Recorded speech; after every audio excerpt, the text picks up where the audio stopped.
시청자 여러분 안녕하십니까? 월요일 뉴스원 시작합니다. 이재명 대통령이 오늘 오후 광복절 특별 사면을 확정하기 위해 임시 국무회의를 연 가운데 조국 전 대표 등이 명단에 포함됐을지 주목됩니다.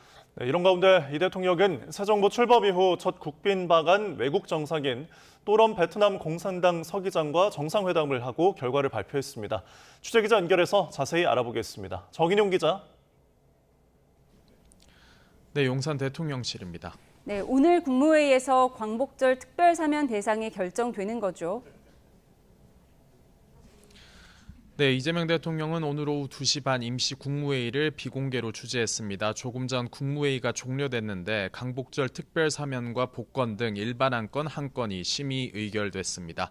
앞서 법무부는 지난주 목요일 사면심사위원회를 열어 광복절 특사 명단을 추렸는데 이를 최종 확정한 겁니다. 조국 전 조국혁신당 대표는 물론 윤미향, 최강욱 전 더불어민주당 의원과 조희연 전 서울시 교육감 등이 앞선 사면심사위를 통과했고요. 보수 진영 정치인으로는 홍문종 전 새누리당 의원과 정찬민 전 국민의힘 의원 등이 심사위 문턱을 넘었습니다. 현재로선 이 대통령이 사면심사위를 통과한 이들 명단을 그대로 수용해 사면 결정을 내렸을 거란 관측이 우세합니다. 여권 고위 관계자는 YTN에 사면심사위 명단이 변동되는 경우는 거의 없다고 밝혔습니다. 또 다른 관계자는 정치인 사면에만 관심이 집중되는 경향이 있는데 정치인은 물론이고 민생사범이 상당수 포함될 거라고 설명했습니다. 구체적인 명단이 확인되는 대로 이어서 전해드리도록 하겠습니다. 네, 이 대통령 앞서 오늘 오전에는 국빈 방한 중인 또럼 베트남 당 서기장과 정상회담을 가졌죠. 네, 이 대통령은 오늘 오전 공식 환영식을 통해 나흘간 방한한 또럼 베트남 공산당 서기장 내외를 맞이한 뒤 곧바로 정상회담을 진행했습니다.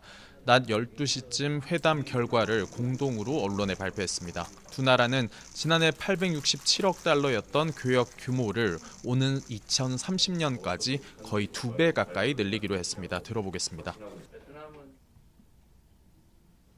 올해 한베트남 FTA 발효 10주년을 맞아 우리 양국은 2030년까지 교역 규모 1,500억 불 목표를 달성하기 위한 노력을 더욱 강화해 나가기로 하였습니다. 특히 원전과 고속철도, 신도시 개발 등 대규모 건설 산업의 호혜적 협력을 강조했고 관련 MOU 10건도 체결했습니다. 이 대통령은 또 남북이 공존하고 번영하는 한반도를 위한 구상을 설명하며 또럼 서기장의 협력을 당부했고 또럼 서기장도 지지 의사를 표명했다고 전했습니다. 오늘 저녁에는 양국 정상 내외가 참석한 가운데 국빈 만찬이 진행됩니다. 박항서 전 베트남 축구대표팀 감독 등 체육계와 문화계 인사 그리고 정계 인사들과 주요 그룹 총수들도 함께 자리합니다. 이 대통령이 외국 정상을 국빈 자격으로 초청한 건 새 정부 출범 뒤 처음이고 베트남 서기장의 방한은 지난 2014년 이후 11년 만입니다. 지금까지 용산 대통령실에서 전해드렸습니다. 조국 전 조국혁신당 대표와 윤미향 전 의원에 대한 광복절 특별 사면이 임박했다는 소식에 정치권에서 갑론을박이 거세지고 있습니다. 네, 국민의힘은 지난주 합동연설에서 소란을 일으킨 전한길 씨에 대한 징계 절차에 착수했습니다. 국회 취재기자 연결합니다. 이동성 기자. 네, 국회입니다. 네, 조국 전 대표와 윤미향 전 의원에 대한 특별 사면이 사실상 확정된 분위기인데 정치권 반응 어떻습니까? 네, 민주당 핵심 관계자는 YTN과의 통화에서 조 전 대표와 윤 전 의원 등이 포함된 사면 명단은 시대적 과제인 검찰 개혁을 위해서 검찰의 과도한 수사를 바로잡는 것이라고 강조했습니다. 다만 지도부는 아침 공개 회의에서 이들의 이름이나 사면 자체를 언급하지 않고 조심스러워하는 모습이었습니다. 이재명 대통령의 최종 결정을 앞두고 공개적인 입장 표명을 자제한 겁니다. 대신 계엄을 대통령 고유 권한이라고 옹호하는 국민의힘이 이 사면권을 비방하는 건 헛소리라고 비판했는데요. 직접 들어보겠습니다. 내란 동조 정당 국민의힘은 정치적 흥정을 말하기 이전에 극우 세력 전한길과의 흥정부터 끝내십시오. 반면 국민의힘 송원석 비상대책위원장은 조 전 대표는 입시 비리로 우리 사회 공정을 무너뜨렸고 윤 전 의원은 위안부 피해자 후원금을 횡령한 파렴치범이라며 사면시도 즉각 중단을 촉구했습니다. 직접 들어보겠습니다. 이재명 정권은 내 편 무조건 챙기기, 내 사람 한없이 감싸기식 사면으로 광복절마저 통합이 아니라 분열, 축제가 아니라 치욕의 장으로 만들고 있습니다. 조국 전 대표는 범여권에서 대선 후보급 인지도를 가진 만큼 사면을 가정한 이후 정치 행보에도 여러 가능성이 제기됩니다. 여권을 중심으로 조 전 대표가 내년 지방선거에서 서울이나 부산의 시장 등에 도전할 거라는 관측과 함께 이재명 대통령과 강훈식 비서실장이 떠나 공석이 된 지역구의 재보궐 출마 가능성 역시 거론됩니다. 일각에선 조 전 대표가 사면되면 민주당과 조국혁신당이 합당해야 한다는 주장도 나오고 있습니다. 서왕진 조국혁신당 원내대표는 KBS 라디오 방송에서 당이 새로운 비전을 정립할 시점이라며 조 전 대표가 조속하게 정치 일선으로 복귀하면 좋겠다고 말했습니다. 조국혁신당은 특별 사면이 확정되면 직후 기자회견을 열어 당 공식 입장을 밝힐 예정입니다. 네, 국민의힘은 최근 합동연설에서 소란을 일으킨 전한길 씨에 대한 징계에 착수하기로 했죠. 네, 국민의힘 여상원 중앙윤리위원장은 한국사 강사 전한길 씨에 대한 징계 갱신을 만장일치로 결정했다며 전 씨에게 소명하라는 공문을 보낼 계획이라고 말했습니다. 이어 오는 14일 윤리위를 다시 열 예정인데 전 씨가 나오지 않아도 기존 자료로 징계 여부와 수위를 결정할 거라고 설명했습니다. 당 선거관리위원회도 질서문란 행위를 한 전 씨에 대해 강한 유감을 표하고 이후 전당대회에 관련한 공고문을 부착하고 경중에 따라 조치하는 등 비슷한 소란 행위 재발 방지에 나서겠다고 강조했습니다. 또 국회 출입기자로 등록되지 않은 전 씨는 다른 언론사에서 준 비표를 이용해서 들어간 걸로 파악됐다고 덧붙였습니다. 송원석 비대위원장은 지난 8일 전 씨가 대구 경북 합동연설회에서 찬탄파 후보들에게 배신자 등을 연호하며 소란을 일으키자 당일 징계를 지시했습니다. 송 비대위원장은 오늘 회의에서도 당 명예를 실추시키고 분열과 갈등을 조장하는 선동 행위는 용납될 수 없다며 전 씨의 죄질이 매우 엄중하다고 강조했습니다. 당권 주자들의 첫 토론회에서도 전 씨가 언급되는 등 전당대회 모든 이슈를 전 씨가 블랙홀처럼 빨아들이면서 전한길 대회가 됐다는 지적도 나옵니다. 지금까지 국회에서 전해드렸습니다.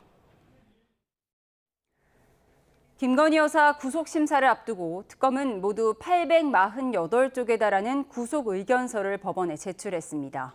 특검은 나토 순방 목걸이 의혹과 관련해 서희건설에 대한 압수수색을 진행하고 있습니다. 자세한 내용 취재기자 연결해서 들어보겠습니다. 안동준 기자. 네, 서울 광화문에 있는 김건희 특검 사무실 앞입니다. 네, 내일은 김건희 여사 구속심사가 예정돼 있는데요. 어떻게 진행될지 설명해 주시죠. 네, 내일 오전 10시 10분 김건희 여사에 대한 구속 전 피의자 신문이 서울중앙지방법원에서 열리는데요. 김 여사는 최명성, 최지우, 유정화 변호사와 함께 영장심사에 직접 참석하는 것으로 확인됐습니다. 특검 측에서는 지난 소환조사 당시 신문을 맡았던 한문혁 부장검사 등 8명이 참석하는 것으로 파악됐습니다. 김 여사가 지난 특검 출석 때처럼 짧은 입장을 밝힐지와 함께 또 구속심사에서 직접 의견을 표명할지도 관심입니다. 김 여사는 애초 구속심사를 마치면 서울구치소에서 대기하는 것으로 알려졌지만 특검은 이를 서울 남부구치소로 바꾸는 변경 신청서를 법원에 제출했습니다. 구속심사에서 신문 자체도 시간이 걸릴 수 있는 만큼 영장 발부 여부는 이르면 내일 밤 결정될 것으로 전망됩니다. 네, 내일 있을 구속심사에서 양측이 어떤 논리를 펼칠지도 정리해 주시죠. 네, 특검은 지난 목요일 구속영장을 청구하면서 572쪽에 달하는 구속 의견서를 법원에 제출했는데요. 오늘도 276쪽 분량의 의견서를 추가로 제출하며 구속 필요성 소명에 공을 들이고 있습니다. 이 특검은 김 여사가 특검 수사가 본격화한 이후 병원에 입원했다는 점을 들어 이 수사 회피에 대한 우려를 주장할 걸로 보입니다. 이 건진법사 청탁 의혹에 연루된 전 행정관들이 이 휴대전화를 초기화한 정황을 들어서는 증거 인멸을 내세울 것으로 전망되고요. 이 구속영장에서는 빠졌지만 나토 순방 당시 착용한 목걸이에 대해 이 김 여사 측 진술이 수차례 바뀌었다는 점도 언급할 가능성이 있습니다. 이 김 여사 측에서는 병원 입원이 이 건강상 이유지 수사를 회피할 목적이 아니라는 것을 소명할 것으로 보입니다. 또 전 행정관들의 휴대전화 초기화도 일상적인 일일 뿐 수사에 대비하기 위한 목적이 아니라는 점도 강조할 것으로 전망됩니다. 네, 특검 수사 속보도 짚어보겠습니다. 오늘 건설사 압수수색이 있었다고요? 네, 그렇습니다. 특검은 오늘 오전부터 서울 서초구에 있는 서희건설 본사 등에 대한 압수수색을 진행했습니다. 이 특검은 서희건설 측이 지난 2022년 대선쯤 김 여사가 나토 순방 당시 착용했던 목걸이와 같은 제품을 구매한 사실을 파악한 것으로 전해졌는데요. 앞서 특검은 김 여사 친오빠인 김진우 씨 장모 집을 압수수색하면서 같은 모델의 목걸이를 발견했지만 모조품이라는 결과가 나온 것으로 알려졌습니다. 서희건설 측이 목걸이를 구매하고 같은 모델 목걸이를 김 여사가 순방 당시 착용한 이후 검사 출신인 서희건설 회장 사위가 국무총리 비서실장으로 임명되기도 했는데요. 이 특검은 해당 목걸이의 진품이 따로 있을 가능성과 또 서희건설 측이 목걸이를 제공했다면 대가성이 있었는지를 들여다보고 있는 것으로 알려졌습니다. 이른바 집사게이트 사건과 관련해서는 수사에 필요한 자료를 제출받기 위해 공정거래위원회 기업 집당국을 압수수색하고 있다고 밝혔습니다. 과거 공정위는 집사게이트에 연루된 카카오 모빌리티의 콜 몰아주기 의혹 등과 HS 효성 계열사 신고 누락 의혹 등에 대해 조사를 진행한 적이 있는데 당시 조사가 어떻게 이루어졌는지 또 조사 과정에 이상은 없었는지 살펴보기 위한 차원으로 보입니다. 지금까지 김건희 특검 사무실 앞에서 YTN 안동준입니다. 윤석열 전 대통령이 2주 만에 열리는 내란 우두머리 혐의 재판에 또 나오지 않았습니다. 특검은 이와는 별개로 계엄 해제 박해 의혹 등에 대해 수사는 계속 이어가고 있습니다. 현장에 취재기자 나가 있습니다. 신기혜 기자. 네, 내란 특검 사무실입니다. 네, 윤 전 대통령 오늘 내란 우두머리 혐의 재판에 또 나오지 않았다고요? 네, 윤 전 대통령은 오늘 2주 만에 재개된 내란 우두머리 혐의 재판에 나오지 않았습니다. 윤 전 대통령은 지난달 10일 특검에 의해 재구속된 이후 4주 연속 불출석했습니다. 지난 기일 당시 재판부는 윤 전 대통령이 계속 나오지 않는다면 강제 구인도 고려해보겠다고 했는데요. 이와 관련해 서울구치소 측은 물리력을 행사하면 사고가 우려된다며 윤 전 대통령을 인치하기 곤란하다는 입장을 법원에 회신했습니다. 이에 특검은 다시 법원에 구인영장 발부 등 단호한 조치를 희망한다는 입장을 윤 전 대통령 측은 불출석 상태에서 재판을 진행하는 걸석 재판을 하자는 의견을 각각 재판부에 전했는데요. 재판부는 일단 재판을 걸석 상태로 진행하고 기일을 진행할 때마다 구치소 측에서 보고서를 받아보겠다고 설명했습니다. 다만 이에 따르는 불이익은 피고인인 윤 전 대통령이 감수해야 할 거라고 지적했습니다. 네, 대란 특검은 이와 별개로 계엄 해제 박해 의혹 등에 대해서는 수사를 이어가고 있죠. 네, 내란 특검은 오늘 오전 국민의힘 조경태 의원을 참고인 신분으로 소환해 5시간 정도 조사를 진행했습니다. 오후에는 같은 당 김예지 의원도 참고인 신분으로 소환했는데요. 김 의원 발언 직접 들어보겠습니다. 그날 본회의장으로 부르시기도 하고 중앙당 당사 3층으로 부르시기도 하고 그게 한 몇 번 계속 교차되었어요. 그래서 좀 혼선이 있었던 것 같고. 특검은 지난해 12월 4일 새벽 국회 본회의 당시 비상계엄 해제 요구안 표결을 국민의힘 지도부가 방해했는지를 두고 수사를 이어가고 있습니다. 이와 관련해 지난해 12월 3일 밤 추경호 전 국민의힘 원내대표와 한덕수 전 국무총리가 7분 동안 통화한 사실이 확인되기도 했는데요. 특검은 두 의원 조사를 통해 본회의 전후 국민의힘 의원들의 동향과 국회 상황 전반을 재구성할 거로 보입니다.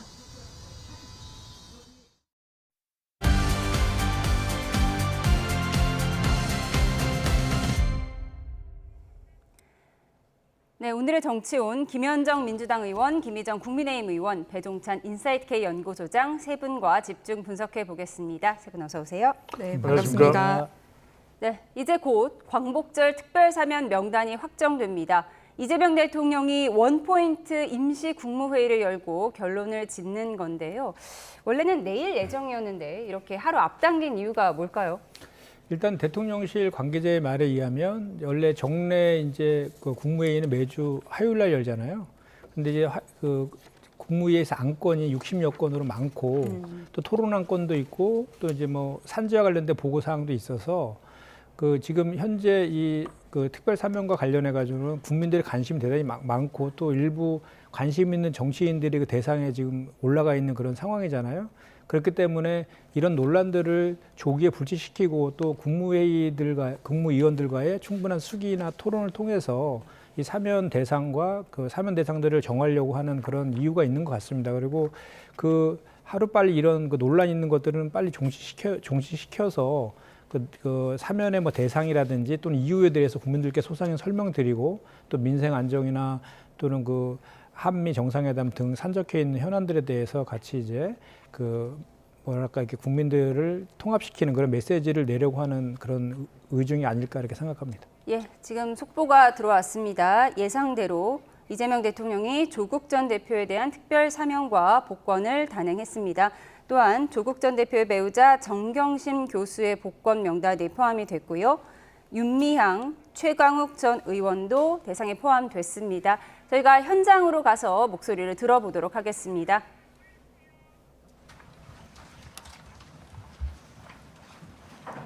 발표는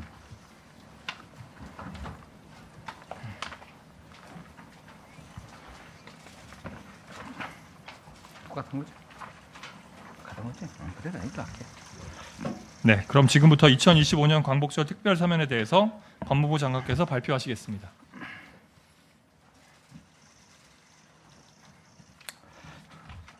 예, 법무부 장관 정성호입니다.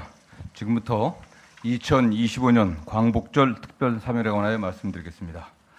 빛의 혁명으로 탄생한 국민주권정부는 제80주년 광복절을 기념하여 2025년 8월 15일자로 대규모 특별사면을 단행하기로 하였습니다.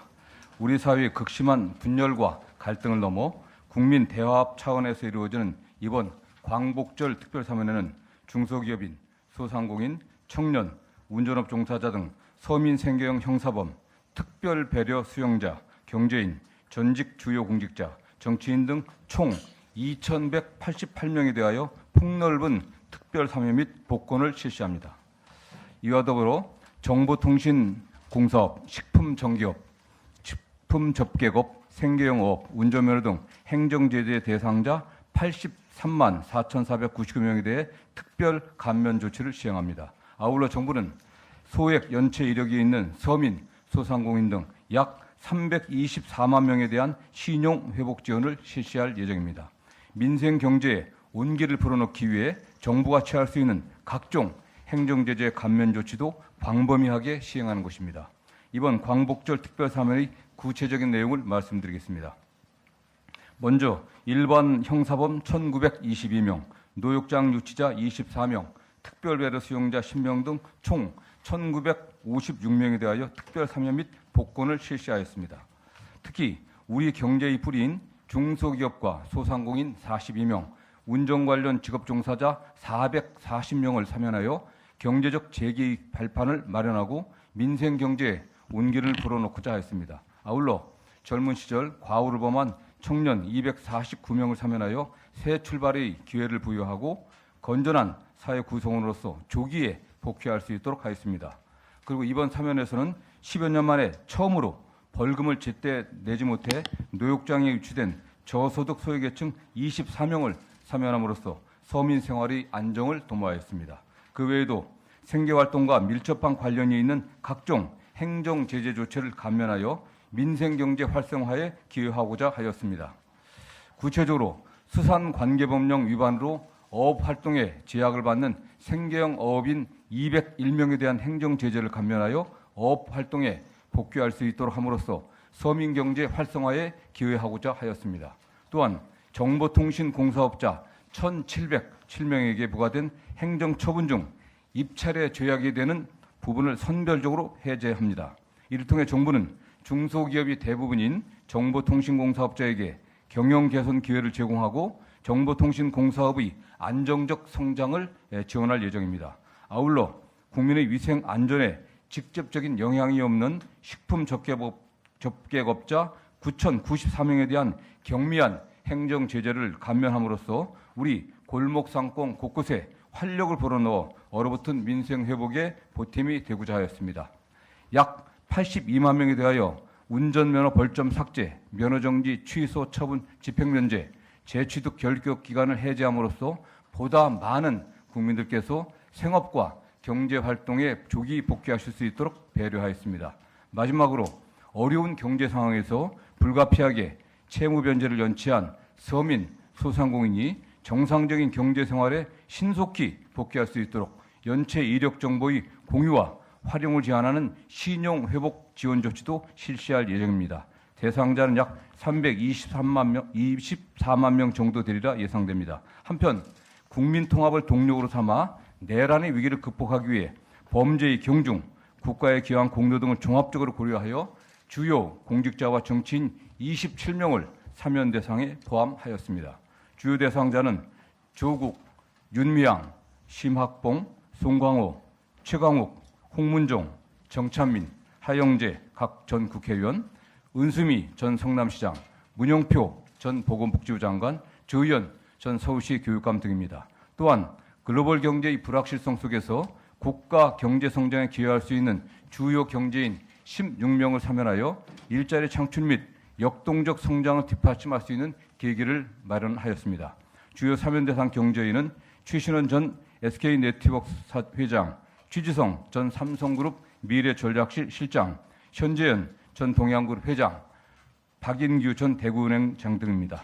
아울러 노동이 존중받고 노동권이 보장된 국민주권 정부를 뒷받침하기 위하여 과거 노조 활동이나 집회 진행 과정에서 불법 행위로 처벌받은 건설 노조원과 화물연대 노조원 등 184명을 사면하였습니다. 이번 사면은 무엇보다도 국민 통합이라는 시대의 요구에 부응하여 분열과 갈등을 넘어 국민 통합과 화합을 위한 기회를 마련하고 글로벌 경제의 불확실성 속에서 어려워진 서민 경제를 활성화시키는 것에 중점을 두었습니다. 국민주권 정부 출범 후 첫 사면을 통해 사회적 갈등을 극복하고 국민 대통합의 계기를 마련할 수 있기를 기대합니다. 감사합니다. 네, 장관님 퇴정하시고 나. 네, 정성호 법무부 장관의 브리핑 듣고 오셨습니다. 예상대로였습니다. 지난 7일 열렸던 법무부 사면심사위원회의 명단과 같았습니다. 조국 전 대표 부부, 최강욱 전 의원, 조의원 전 서울시 교육감, 윤미향 전 의원 등이 명단에 이름을 올렸습니다. 그대로 확정이 된 것이고요.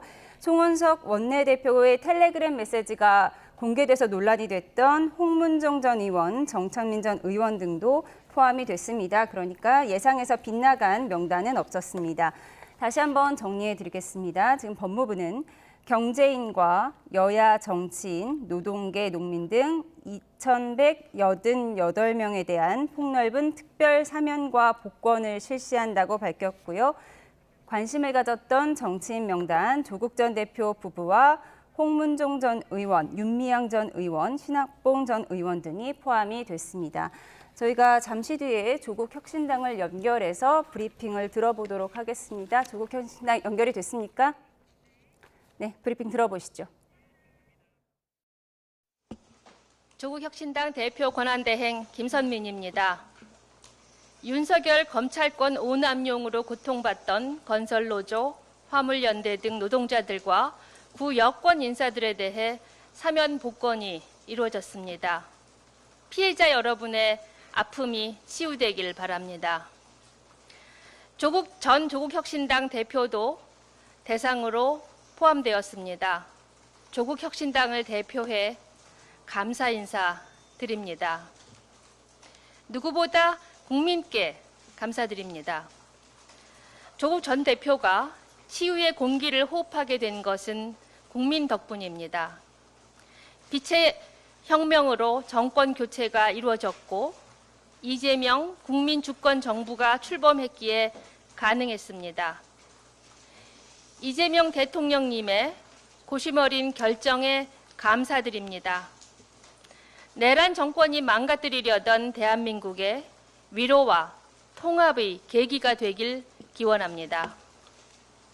검찰 독재, 검찰권 오남용 피해 회복을 위해 함께해 주신 대한민국 학계, 정계, 종교계, 시민사회, 원로분들께도 고개 숙여 인사 올립니다. 저희가 차마 말하지 못했던 일을 함께 걱정하시며 목소리를 내주셨습니다. 이제 대한민국 민주주의의 완전한 회복과 국민 주권 정부 성공을 뒷받침할 개혁에 강한 동력이 생겼습니다. 민주진영 모두가 힘을 모아야 할 때입니다. 조국혁신당이 선봉에 서겠습니다. 개혁 5당이 국민 앞에 약속한 검찰, 사법, 감사원, 언론개혁과 반헌특위 설치 등 5대 개혁을 완수하겠습니다. 추석 귀성 선물로 국민께 보고할 수 있도록 온 힘을 다하겠습니다. 오늘 민주주의의 회복은 국민 여러분이 계시기에 가능했습니다. 절대 잊지 않겠습니다. 다시 한번 깊이 감사드립니다. 네, 이제부터 언론인 여러분의 질의응답을 받도록. 네, 조국 혁신당의 브리핑 내용 듣고 오셨습니다. 조금 정리해드리겠습니다. 조국 전 대표가 치유의 공기를 호흡한 건 국민의 덕분이다. 이재명 대통령의 고심 어린 결정에 감사한다는 입장을 밝혔습니다. 이 부분 세 분과 정리를 해보도록 하겠습니다. 결국 조국 혁신당의 바람대로 파랑새가 오게 된 거네요.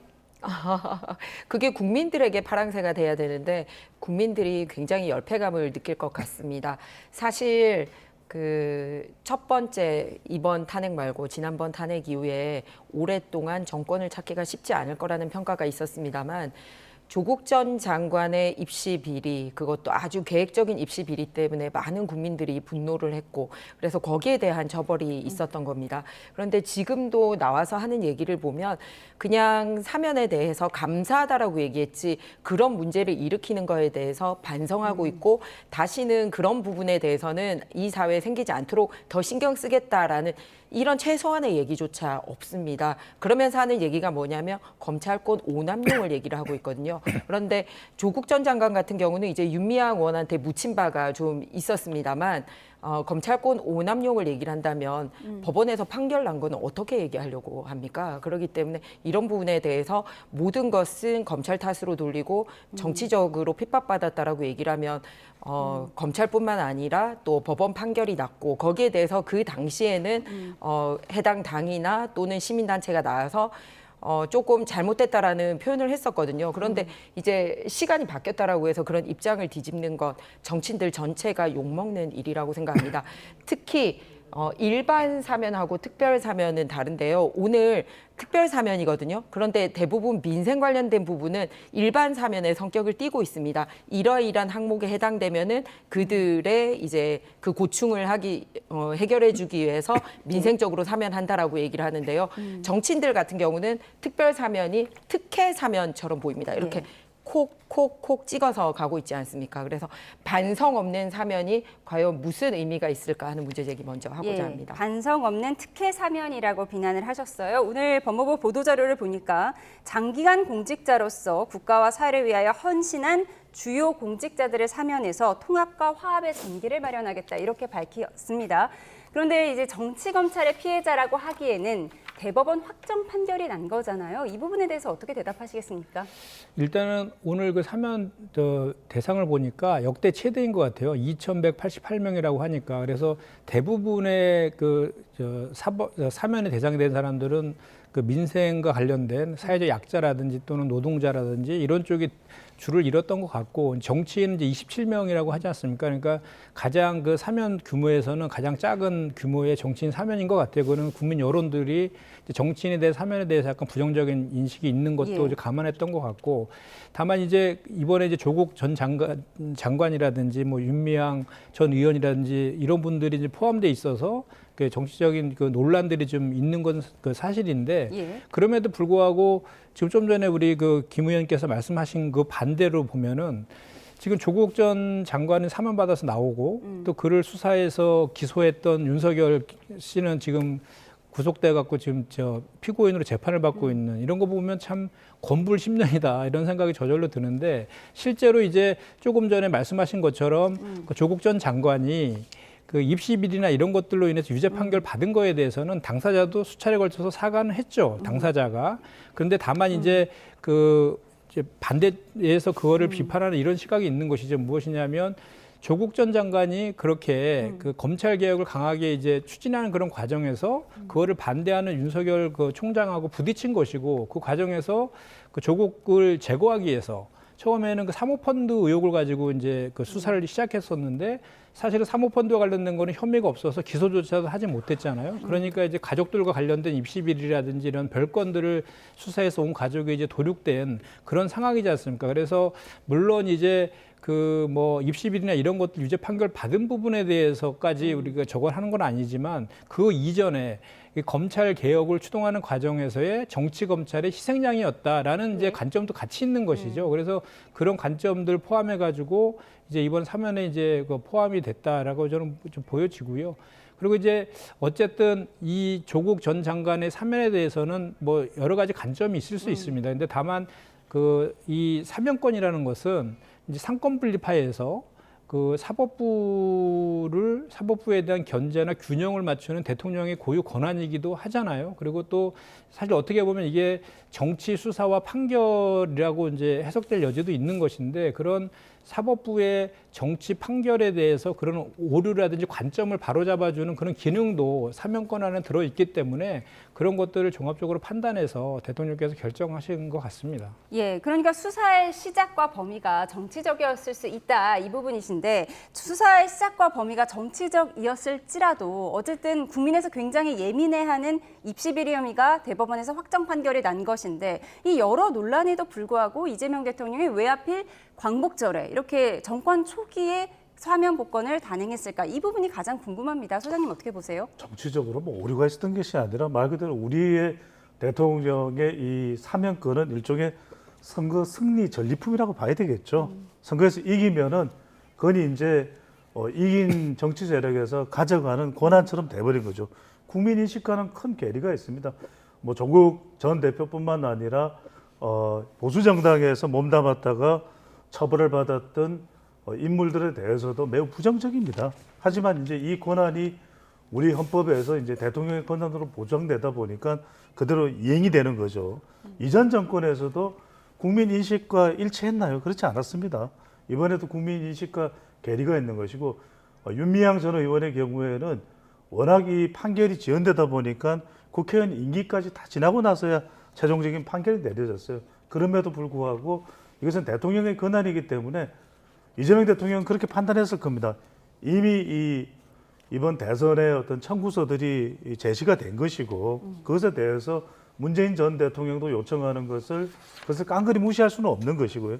지금 그래도 지지율이 높을 때 임기 초반일 때 기회가 왔을 때 할 수밖에 없다는 것이고 당장 조국 혁신당만 해도 얼마나 또 반기는 또 역력하거든요. 네. 반기는 기색이 역력하기 때문에 그런 또 도움을 받아야 되는 것도 다분히 대통령이 고려했는데 저는 이렇게 생각합니다. 한 말씀만 더 드리면 반드시 우리 지금 현재 제도에서 개헌을 할 때 이 대통령의 사면권도 반드시 저는 이런 식으로 주어져서는 안 된다라는 것이 검토될 필요가 있을 것으로 보입니다. 예, 문재인 전 대통령 말씀하셨는데요. 문재인 전 대통령은 앞서 조국 전 대표의 사면을 추천한 데 이어서 신간 책까지 추천해서 눈길을 끌었는데요. 화면 보고 오시죠. 질문도 간략하게 진행해 주시면 감사하겠습니다.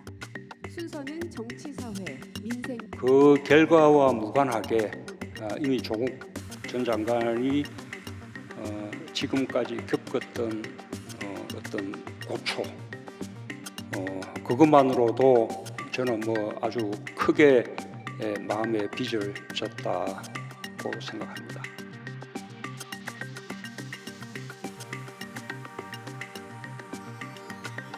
조국 대표가 독거방에 갇혀 있는 그 이제 어려운 상황 속에서 나온 하나의 이제 책이기 때문에 정말 아주 소중한 그런 노력의 결과라는 말씀을 드리고, 처해 있는 상황은 너무 안타깝지만 조국 대표가 그렇게 그 시간을 활용하고 있다는 게 참 고맙게 생각이 돼요. 많이들 보시기 바랍니다. 네, 문재인 전 대통령 이전부터 조국 전 대표에게 마음의 빚이 있다 이렇게 얘기하곤 했는데 책까지 추천을 했어요. 문재인 전 대통령에게 있어서 조국 전 대표 참 진심인 것 같은데 이 부분이 이번 사면에 영향을 줬을까요? 글쎄요, 전직 대통령 문재인 전 대통령이 정무수석한테 이렇게 그 사면을 건의했다는 게 공개된 것은 개인적으로는 좀 적절하지는 않았던 것 같은데 어쨌든 이번에 조국 전 대표에 대한 사면과 관련해서는 그 종교계라든지 학계라든지 또는 전직 국회의장들 포함해가지고 많은 다양한 분야에서의 사면 건의가 있었던 것도 사실이거든요. 근데 이제 문재인 전 대통령 입장에서 보면 조국 전 대표는 이제 사실 처음에 조국 전 대표는 정치에 관심이 없었거든요. 그래서 그냥 민주당의 혁신위원으로 들어와서 그런 혁신과 관련된 의견을 내는 정도로 있었지 본인이 직접 선출직으로 나올 그런 생각이 없었는데 어쨌든 문재인 정부 때 그 민정수석으로 임명이 되면서 이제 검찰 개혁을 이제 추진하게 되었었잖아요.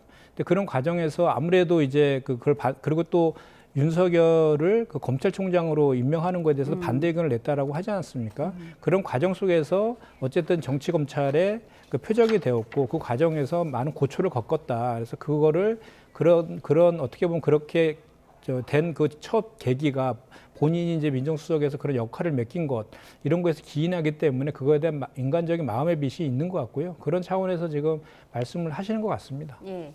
사면뿐 아니라 조국 전 장관의 복권까지 이루어졌으니 이제 정치권에 어떻게 복귀할 것인가 그 시점이 궁금한데요. 아무래도 내년 지방선거를 염두에 두고 벌써 서울시장에 나올 것이다, 부산시장에 나올 것이다 여러 예측이 분분합니다. 어떻게 보세요?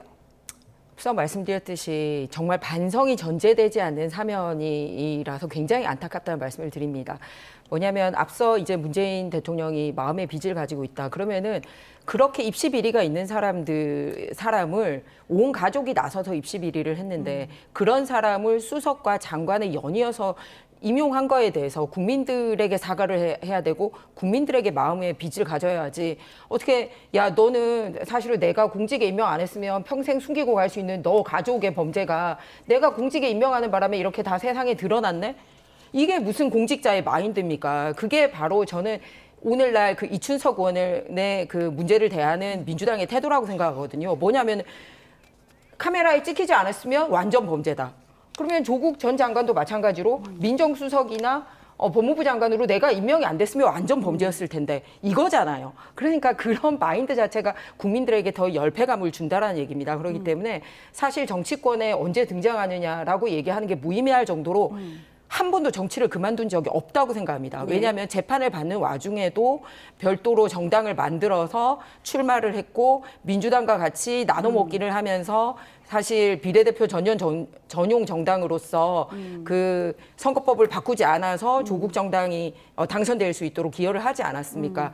굉장히 문제 있다고 얘기하는 그런 떴다방용 정당이 존재할 수 있도록 선거법을 그대로 남겨두어서 했고 그리고 역시 감옥 안에 있으면서도 끊임없이 메시지를 내고 책을 냈고 하기 때문에 사실상 정치 재개라고 얘기할 필요가 없을 정도로 정치를 멈춘 적이 없다라고 보는 게 더 정답이지 않나 이렇게 조국 생각합니다. 혁신당이 민주당을 도와왔고 조국 전 대표는 한 번도 정치를 쉰 적이 없다. 끊임없이 민주당을 도와왔다. 이 말씀을 해주셨는데 하지만 이제 지방선거에 나선다면 민주당과 조국 혁신당의 신경전도 이어질 수 있을 것 같아요. 그렇죠. 다분히 그런 부분들이 이제 부각이 될 겁니다. 조국 전 대표가 이제 이 사면 복권으로 다시 재등장하게 되면 바로 우리 YTN에서도 조국이다 조국 이렇게 또 조명을 하는 거잖아요. 그리고 그 경쟁력도 문재인 전 대통령이 이렇게나 지지하는 사람이기 때문에 친문 중심에 우뚝 설 거예요. 그러면 지금까지는 오로지 조명받는 것이 민주당 쪽에서는 이재명 대통령이었는데 오히려 정청래 대표하고 경쟁하면서 더 부각될 수밖에 없습니다. 그러니까 두 가지 양면이 있어요. 그러니까 서로 경쟁하면서 갈등도 빚으면서 지방선거 때는 이 황운하 의원 이야기처럼 지방선거에 광역단체장 출마가 아니라 서울이나 부산이 아니라 또 국회의원 보궐선거에 나설 수도 있는 선택지가 다양하다라는 것이죠. 또 한편으로는 호남 지역에서는 경쟁하면서 수도권과 영남권에서는 단일화를 통해서 오히려 협력하는 그런 형태로 진행될 텐데 여하튼 앞으로의 상황은 조국 전 대표가 이렇게 사면 복권되면서 조국이다, 조국. 그 경쟁력이 상당히 조명받을 것만은 분명해 보입니다. 네. 다만 저도 한마디 말씀드리면은 사실 이게 사면, 조국 전 대표에 대한 사면을 민주당에서 정치적 이해득실로 따지면 사실 안 하는 게 맞죠. 말씀하신 것처럼. 그럼에도 불구하고 한 것은 지금 검찰개혁을 강하게 지금 저희가 추진하고 있는데 그거에 대한 정치검찰에 대한 희생양이라는 그 상징성이 있었다라는 거가 방점에 찍혀 있다라고 보면 될 것 같고요.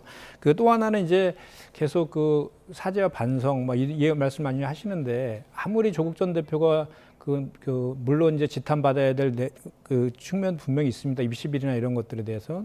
그래도 아무리 그래도 불법 계엄이나 내란보단 더하지는 않지 않습니까? 그러니까 그거에 대해서는 뭐 국민의힘은 어떤 사죄나 반성했나요? 그것부터 저는 지적하고 싶고 또 하나는 이번 정치인 사명 27명 중에 제가 알기로는 야당 인사들이 더 많습니다. 송원석 원대가 표리부동하고 내로남불적인 또 행태도 이중적인 행태도 보였잖아요. 그리고 또 경제인 사면부터 포함해서 노동자라든지 민생 사범까지 해서 27명 빼고는 나머지 2,188명 중에 그 27명 뺀 나머지에 대한 비판들이 하나도 없으시잖아요. 그렇다라고 하면 전반적으로 봤을 때의 이 사면에 대해서는 그만큼 대통령의 결단으로서의 고민들은 있었다라는 말씀을 좀 드립니다. 예, 민생 사면에도 좀 집중해달라 이런 말씀이셨는데 정치인 사면이 워낙 임팩트가 강해서요. 네. 지금 정치인 사면 이야기를 계속하고 있습니다. 조국 전 대표 못지않게 여론의 주목을 받은 윤미향 전 의원의 사면도 살펴보죠. 국회 법제사법위원장으로 내정된 추미애 의원이 SNS에 윤미향 전 의원 사면을 옹호하는 글을 올렸습니다. 윤미향 전 의원 많은 분들 아시는 것처럼 위안부 할머니들을 위한 기부금을 횡령한 혐의 등으로 대법원 유죄 판결을 받았었죠. 위안부 피해자 이용수 할머니의 과거 발언부터 들어보시죠. 배가 고픈데 좀 맛있는 거 사두고 하니까 돈 없습니다. 제주는 고비하고 돈은 떼살이 받아 먹었습니다. 제주는 30년 동안 김복도의 할머니는 한중널이 실매입니다. 한중널 조금 보이는 이 할머니를 끌고 다니지요. 끌고 미국으로 어디로 끌고 다니면서 위안부 할머니들로 팔아먹었습니다. 내가 왜 팔려야 됩니까? 지난 금요일 사면 관련 보도가 나온 뒤 비판 여론이 일자 윤미향 전 의원은 오늘도 저것들은 나를 물어뜯고 있다. 나는 참 편안하다. 욕하는 것들이 참 불쌍하다는 글을 올린 데 이어 토요일에는 소녀상을 차에 태운 사진을 올리고 광화문 위안부 기림 행사에 참석했습니다. 이 같은 윤미향 전 의원을 옹호하는 목소리 다름 아닌 법제사법위원장으로 내정된 추미애 의원에게서 나왔습니다. 사법 피해자 윤미향의 명예를 회복하는 데 광복절 특별 사면권이 특별한 의미가 있는 거라고 말했는데요. 여야 목소리 듣고 오시죠. 위안부 할머니들한테 가는 그런 걸로 횡령을 하고 되게 나쁜 사람이다라고 막연하게 생각을 가지고 있었는데 제가 알고 있던 거랑 실제적 팩트가 다른 거예요. 인식이 오르고 생겼던 거죠. 사면권의 목적에는 부합한다는 거죠. 일본군 위안부 피해자 후원금을 횡령한 것은 독립운동 자금을 횡령한 것과 다름없습니다. 파렴치범 중에서도 이런 파렴치범이 없습니다. 이들을 꼭 사면해야겠다면 광복절이 아닌 조국의 날, 윤미향의 날을 따로 지정해 그날 하십시오. 광복절은 그런 날이 아닙니다. 네, 법사위원장으로 내정된 추미애 의원이 윤미향 전 의원을 향해 사법 피해자라고 규정을 했습니다. 이에 대해서 국민의힘 김정재 의원이 이럴 거면 조국의 날, 윤미향의 날을 따로 지정해서 사면해라. 광복절은 그런 날이 아니다. 이렇게 반박을 했네요. 네. 앞서 이제 특별 사면이 정치인에게는 특혜 사면처럼 지금 이루어졌다라고 말씀을 드렸는데요. 특히 윤미향 전 의원 같은 경우는 사법 피해자가 아니라 사법의 특혜란 특혜는 다 누린 사람입니다. 사실상 의원 상실현행에 해당되는 대법원 판결이 이루어졌는데 재판 질질 끌면서 국회의원 4년 임기 다 채운 사람입니다. 하루도 빠짐없이 다 채웠고요. 그렇게 재판받고 있고 본인이 잘못했다고 생각했으면 그 국회의원 그만두고 했어야 됩니다. 더군다나 국회의원 배지를 단 것도 바로 그 위안부 할머님들을 위했다라는 그것 때문에 인정을 받아서 국회의원이 당선됐고요. 심지어는 21대 국회 때 윤미향 의원이 나서서 21대 국회를 어떻게까지 규정했냐면 한일전이라고 얘기를 하면서 당시 국민의힘 전신이었던 자유한국당을 마치 일본 친일인 것처럼 그렇게 그 매도를 해가지고 본인이 또 당선이 됐던 적이 있습니다. 그런데 광복절입니다. 무려 광복절입니다.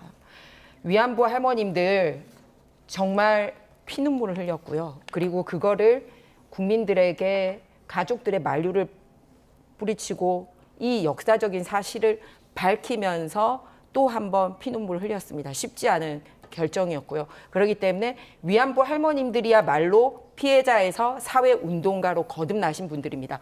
그리고 윤미향 전 의원은 그 사회운동가로 거듭난 할머님들을 잘 모셔야 하는 분이고요. 그런데 아까 다른 사람이 나서서 얘기한 게 아니라 그 할머님들 중에서 가장 적극적으로 나서서 사회활동을 하고 계신 이용수 할머님이 저 울부짖는 거를 보십시오. 그래서 그렇게 돈 떼먹는 게 두 번째 눈물을 흘리게 하는 거였는데 이번에 이렇게 사면함으로써 진짜 세 번째 눈물을 흘리게 하고 있는 거지 않습니까? 그렇다면 이번 사면하기에 앞서서 이용수 할머님을 비롯해서 이제 진짜 생존하고 계신 분 7분밖에 안 계시는데요. 그분들에게라도 양해를 구했어야 되는 거 아닙니까? 대한민국 국민 전체에게는 양해 구하지 못하더라도 광복절인데 우리가 일본을 향해서 무슨 얘기를 할 수 있겠습니까? 이렇게 위안부 할머니 등쳐먹고 착취한 사람을 광복 80주년에 사면을 한다는 게 그 국민들 정서에 맞는지 그리고 역사가 용납할 수 있는 일인지 정말 안타깝습니다. 사실 윤미향 전 의원 사면은 조금 전에 확정이 된 거고 네네. 이런 보도가 나온 지난 주말에 윤미향 전 의원이 SNS에 올린 글이 또 논란이 됐어요. 네. 나를 욕하는 것들이 불쌍하다. 나는 너무나 편안하다. 이런 글을 올려서 또 공분을 사기도 했거든요. 어떻게 보셨어요? 저는 이 점에서 이제 아까 우리 김현정 의원께서도 말씀 주셨는데 사면권은 정치적인 오류 또 이 처벌에 있어서 또 억울함이 있는 것을 해소하기 위한 대통령에게 주어지는 고유한 권한일 수도 있습니다. 그렇다면 적어도 이 발표될 때 뭐 일일이 다 할 수는 없다 하더라도 윤미향 전 의원에 대해서는 국민적인 이 여론 정서 등을 고려해서 왜 억울했는지, 왜 사면을 해줘야 되는지에 대한 이유를 좀 설명을 했더라면 좋았을 뻔해요. 예. 그 사유가 있다면. 가령 지금 내부 고발 반발인데 위안부 할머니 지적이 있었죠. 두 번째는 이제 국민적인 인식입니다. 세 번째로는 이 윤미향 전 의원과 관련해서는 상당히 이 위안부 할머니에 대한 그런 시민 활동들은 상당히 공헌을 했을 수 있습니다. 하지만 이제 대법원에서 법원에서 확정 판결을 받은 건 뭐냐면 지원금 횡령과 관련된 부분이거든요. 이 부분에 대해서 회계상으로 정확하게 뭐 나눔의 집이 됐든 이런 부분들을 정확하게 좀 설명을 하면 되는데 그런 부분들이 부족하니까 이런 논란들이 가라앉지 않는다는 것이거든요. 그럼 이럴 때는 분명하게 사법권에서는 정치적 오류나 억울함이 존재한다면 적어도 이 부분만큼은 좀 설명할 필요가 있는 것 같아요. 왜 윤미향 전 의원에 대해서는 어떤 사유 때문에 사면을 할 수밖에 없다. 근데 그것 없이 이렇게 사면이 돼버리기 때문에 이런 부분들이 상당히 논란이 되는 것으로 보입니다. 예, 대통령의 설명이 좀 있었으면 좋겠다라는 아쉬움을 말씀해 주셨는데 이 대통령의 사면 결정 여론에는 어떤 영향을 미칠지 관심이 집중되는데요. 오늘 나온 리얼미터 여론조사 결과를 보도록 하겠습니다. 이재명 대통령의 국정수행 지지도가 56.5%로 취임 후 최저치를 기록했다는 결과를 보고 계십니다. 잘하고 있다 한 주 전보다 6.8%포인트 내린 56.5%, 못하고 있다 6.8%포인트 오른 38.2%를 기록했는데요. 말씀드린 것처럼 지지도가 취임 이후 최저치입니다. 정당 지지율을 보면요. 민주당 역시 전주 대비 6.1%포인트 하락해 7주 만에 50% 아래로 하락했습니다. 국민의힘은 3.1%포인트 올라 6주 만에 30%대를 회복했습니다. 네, 의원님께서 한번 봐주셔야 할 것 같습니다. 예. 아까 정무적으로 판단했을 때는 조국 전 대표 사면 이번에 하지 않는 것이 더 유리했을 수 있다라고 말씀하셨어요. 이 부분과 좀 접목할 수 있을 것 같습니다. 네, 아무래도 이번에 이제 최근에 여론조사 기간에 이제 일어난 일들이 보면 민주당한테는 좀 악재인 요소들이 겹쳤죠. 이춘석 의원의 차명 그 계좌를 이용한 주식 거래도 있었고, 또 주식 양도세, 대주주 양도소득세와 관련된 논란도 분명히 있었던 거고요. 거기에 더해서 이제 이 특별 사면과 관련된, 그러니까 정치인에 대한 특별 사면 이런 거에 대해서 국민들이 기본적으로 이렇게 호의적이지 않으시잖아요. 그런 것들이 이제 전반적으로 겹쳐서 이런 이제 그 결과로 이제 기결된 것 같은데, 다만 이제 그러면 앞으로가 중요하잖아요. 앞으로 중요한데, 이춘석 의원 같은 경우는 저희가 이제 제명 조치도 했고, 이제 그 경찰의 수사에 적극적으로 협조하겠다라고 해서 명확하게 저희가 강력한 입장을 표명을 좀 한 바가 있고, 또 대주주 양도소득세 관련해서도 이제 어제 고위 당정 협의를 통해서 저 당의 의견을 수렴해 가지고 앞으로 더 추이를 보자라고 지금 좀 한 발 좀 물러난 그런 측면도 좀 있지 않습니까? 그리고 특별 사면도 이제 오늘 단행이 됐기 때문에 이제 그거의 잘잘못을 떠나서 이제 앞으로 이제 그 이재명 정부에서 이제 해야 될 일이 많잖아요. 이제 한미 정상회담, 한일 정상회담도 있고, 또 에이펙 준비라든지 또는 각종 이제 민생과 관련된 그 행보들을 차근차근 잘 해나간다고 하면 다시 이렇게 반등할 수 있지 않을까, 저는 그렇게 생각합니다. 예. 그동안 민주당의 악재가 최근 좀 겹쳤다라는 말씀을 해주셨는데요. 소장님, 오늘 강선 의원 낙마 관련해서 유시민 전 의원이 이런 얘기를 했습니다. 보좌진을 짜는데 엉망으로 한 것이다. 그러니까 보좌진 한두 명이 문제였다는 취지의 발언을 유튜브에 나와서 했거든요. 이런 부분들이 어떤 여론 동향에 영향을 미쳤을까요? 큰 영향은 아니더라도 지난 대선 때도 유시민 작가의 발언이 영향이 없었다고 할 수 없듯이 조금씩의 영향은 있겠죠. 오늘 발표된 리얼미터 조사 결과를 보면 첫 번째로는 내린 만큼 그래프를 좀 그대로 보여주십시오. 대통령의 지지율이 50%대로 6.8%포인트 내린 만큼 6.8% 부정평가가 고스란히 올라갔어요. 그러니까 이 말은 뭐냐면 완충지대가 없고 이걸 그대로 빠진 것만큼 부정평가가 받아냈다라는 것은 이건 악재예요. 고스란히 악재입니다. 다른 데 이유를 돌릴 수 없는 악재예요. 두 번째는 뭐냐면 대체로 응답자 특성별로 구체적으로 살펴보면 보수층에서 중도 보수, 이른바 대통령이 폭넓은 포용 정책을 이야기하면서 흡수했던데 대구, 경북, 부산, 울산, 경북, 그다음에 60대 이상 뭐 이런 데서 빠졌어요. 중도에서도 일부 빠지고요. 세 번째는 뭐냐면 결국 사람입니다. 이춘석, 조국, 유시민 작가의 발언, 이런 부분들이 잠시만요. 네. 지금 사면 관련해서 민주당에서 브리핑을 진행하고 있는데요. 현장 보겠습니다. 입장을 말씀드리겠습니다. 이재명 대통령이 오늘 임시 국무회의를 개최하고 광복절 특별 사면을 단행했습니다. 이번 광복절 사면은 정부의 발표대로 민생과 국민 통합을 중심 가치로 삼은 것으로 보입니다. 대상의 대다수가 생계형 사범으로 이들에게 다시 일어설 기회를 주기 위한 민생 사면입니다. 이번 광복절 사면이 어떤 분들에게는 경제적 재기의 기회가 되고 나아가 사회적 갈등과 상처를 치유하는 계기가 되기를 바랍니다. 사면권의 행사는 헌법이 보장한 대통령의 고유 권한입니다. 하지만 이재명 대통령은 깊은 숙고 속에 국민의 눈높이와 시대적 요구를 함께 살핀 것으로 보입니다. 이재명 대통령의 고뇌를 깊이 이해합니다. 그럼에도 지지와 함께 비판의 목소리도 있을 것입니다. 모든 목소리를 소중히 듣겠습니다. 모든 의견이 대한민국이 더 성숙한 민주주의로 나아가는 밑거름이 될 것이라고 믿습니다. 특히 내란을 종식해야 하는 정부인 만큼 검찰 독재의 무도한 탄압 수사로 고통받는 피해자들의 삶과 명예를 되돌려 드리고자 했습니다. 이들은 정치 검찰의 무리한 수사와 기소로 크나큰 시련과 고통을 감당해야 했습니다. 정치 검찰을 제 자리에 돌려놓는 것과 함께 정치 검찰의 피해자들도 명예를 되찾는 것이 당연합니다. 아픔을 치유하고 미래를 향해 나아가는 길에 더불어민주당은 흔들림 없이 국민과 함께 하겠습니다. 감사합니다. 오늘 오늘 발표된 광복절 사면과 관련한 민주당 입장 듣고 오셨고요. 이어서 국민의힘 브리핑도 들어보겠습니다. 현장 보시죠. 온 국민이 함께 기뻐하고 기념해야 할 광복 80주년의 의미를 퇴색시켜버린 최악의 정치 사면에 대해서 국민과 함께 규탄합니다. 윤미향 전 의원은 작년 11월 그리고 조국 전 장관은 작년 12월에 최종 판결이 났습니다. 고작 반년 남짓밖에 되지 않았는데 형기에 반도 채우지 않은 상태에서 사면이 실시된 것입니다. 이렇게 할 것 같으면 수사를 왜 하고 재판은 왜 하는 것인지 이해하기 어렵습니다. 대통령이 사면권을 남용함에 따라 사법 시스템 자체가 무너지게 생겼습니다.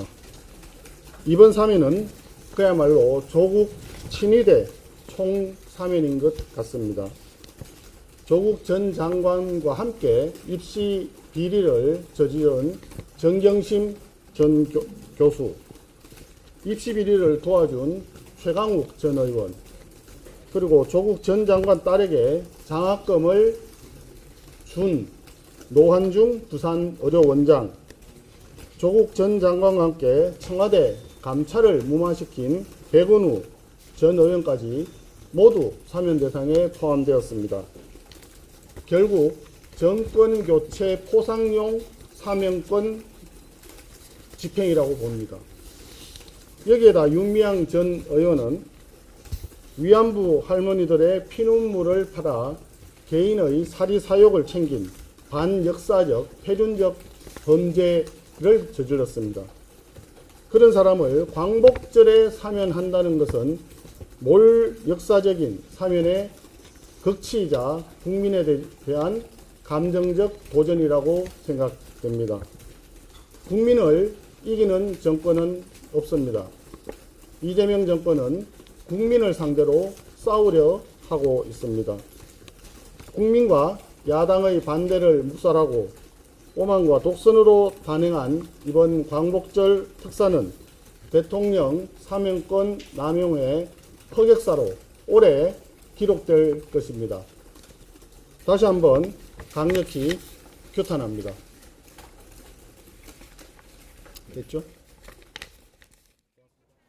네, 국민의힘 입장까지 듣고 오셨습니다. 사면 관련한 여론의 영향력을 분석하고 있었는데요. 짧게 첨언해 주시죠. 그렇습니다. 뭐 보여주실 수 있으면 정당 지지율 그래프도 한 번만 더 보여주시면 좋을 것 같은데 이렇게 사람과 관련된 부분이 대통령 지지율, 정당 지지율에 영향을 주거든요. 이춘석 의원 주식 그리고 오늘 윤미향 전 의원 사면 이럴 때 이제 또 협치 부재라는 또 강공 드라이버도 또 상황이 안 좋을 때는 또 부정적으로 영향을 줄 수 있거든요. 이럴 때 좀 빠른 판단이 필요합니다. 지지율을 회복하기 위해서는 가령 일요일 날 결론을 못 내렸거든요. 양도소득세 관련해서 대주주 요건. 저기 뭐 이게 나와 있는 전문가인 김현정 의원도 뭐 그런 생각이 있으시겠습니다만 이런 걸 좀 빨리 개미 투자자들의 그런 기대를 무너뜨리지 않도록 결정을 내려주면은 빨리 회복이 가능하거든요. 빠른 판단, 그 어떤 때보다도 빠른 판단이 대통령실에서 필요해 보입니다. 예, 국민의힘은 소폭 올랐는데요. 이게 컨벤션 효과일지, 전당대회 컨벤션 효과일지, 아니면 국민의힘이 잘했다기보다는 지금 민주당 악재가 겹쳐서 그런 것인지 어떻게 보세요? 국민의힘이 잘한 건 없다고 생각합니다. 워낙 민주당이 정권 초반이다 보니 민주당에 거는 기대가 있었는데 역시 민주당도 국민의힘이 실망 끼친 것 이상으로 별반 다르지 않다라고 보고 있지 않나라고 생각합니다. 그런데 이제 차이가 뭐냐면 국민의힘 같은 경우는 아직도 사실은 심판받고 비판받는 기간이기 때문에 당연히 이제 내려가는 걸 너무 뭐 당연하게 받아들인다는 게 아니라 이제 수긍해야 되는 부분이 있는데 대통령의 지지율이 떨어지면 이렇게 큰 낙폭으로 떨어지면 국정 운영을 하는 데 있어서의 이제 동력이 사라진다는 부분이 있기 때문에 이런 부분은 깊게 생각하셔야 될 부분이라고 생각합니다. 특히 뭐냐면은 대선 관련된 청구서가 날아들 때마다 일반 국민을 보지 않고 특정 집단을 본 어떤 행동을 할 때마다 이렇게 여론조사가 떨어지는 것을 볼 수가 있습니다. 상법 개정안이라든지 이제 세제 개편, 주식 관련된 문제라든지 이런 게 이제 할 때 문제가 됐었고, 그리고 정청래 대표가 이렇게 뭐 강선 의원을 감싼다라든지 이렇게 강공 드라이브를 하면서 전혀 협치가 되지 않는 순간에도 내려갔고요.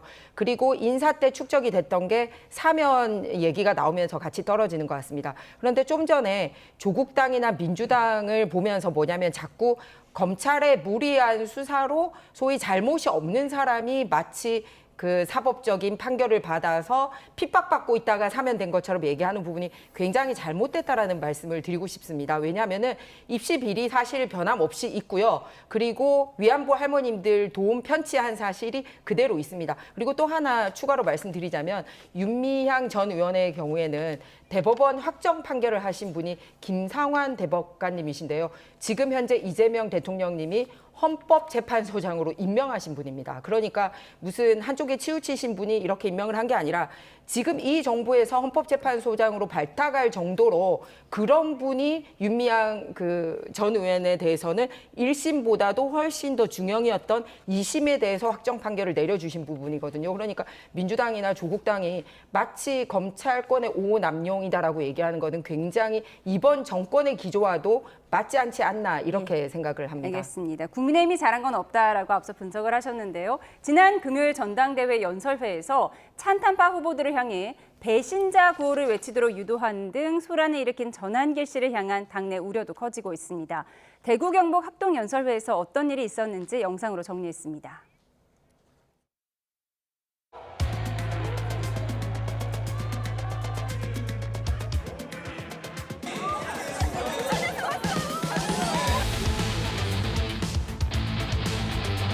저기 나와 있는 전한길 씨 같은 계엄을 대범령이라고 정당화하는 저런 사람들과 어떻게 같이 투쟁할 수 있습니까?